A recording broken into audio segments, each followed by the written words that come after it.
Social మీడియాలో యాక్టివ్గా ఉండే సెలబ్రిటీ ఎవరైనా ఉన్నారంటే ఖచ్చితంగా అందులో మొదటి పేరు రామ్ గోపాల్ వర్మదే.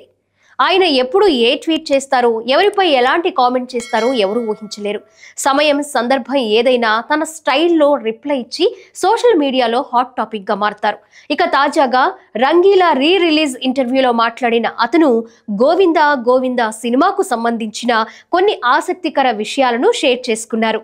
అవేంటంటే, రామ్ గోపాల్ వర్మ దర్శకత్వంలో అమీర్ ఖాన్, జాకీ ష్రాఫ్, ఊర్మిళ మంటోడ్కర్ 1995లో నటించిన రంగీలా నవంబర్ 28, 2025న 4K నాణ్యతతో తిరిగి థియేటర్లో రిలీజ్ కానుంది. ఈ ప్రమోషన్స్ లో భాగంగా వర్మ ఇంటర్వ్యూలో పాల్గొన్నారు. అందులో సెన్సార్ బోర్డుతో తనకు జరిగిన తొలి వివాదం గురించి రామ్ గోపాల్ వర్మను యాంకర్ ప్రశ్నించారు. దీనికి సమాధానంగా 1994లో వచ్చిన గోవిందా గోవిందా సినిమా విషయంలో CBFCతో తనకు జరిగిన మొదటి వాగ్వివాదం గురించి తెలిపారు.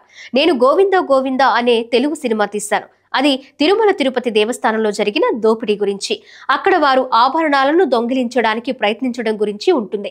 అయితే గుడిలోకి దొంగలు బూట్లు ధరించి ఆలయంలోకి ఎలా వస్తారు అంటూ ప్రశ్నించారు. అదే విషయంపై సెన్సార్ బోర్డుతో తీవ్రమైన వాదనలు జరిగాయి అని అన్నారు. తాను అప్పట్లో దాని గురించి వివరించానని, అయినా సెన్సార్ బోర్డు వాళ్ళు ఒప్పుకోలేదన్నారు. అలాంటి సన్నివేశాలన్నిటినీ సినిమా నుంచి తొలగించాలంటూ బలవంతం చేశారని వర్మ వెల్లడించారు. దొంగలొచ్చింది ఆలయాన్ని దోచుకోవడానికి మాత్రమే. ఆ సమయంలో వారు బూట్లు ఎందుకు గుడి బయట వదిలేసొస్తారు? దీనిపై చాలాసేపు అధికారులతో నాకు వాదన జరిగింది, కానీ వారు ఏమాత్రం ఒప్పుకోలేదు. చివరికి ఈ సినిమాలో చాలా సీన్స్ కట్ చేసేలా చేశారు అని రామ్ గోపాల్ వర్మ క్లారిటీ ఇచ్చారు.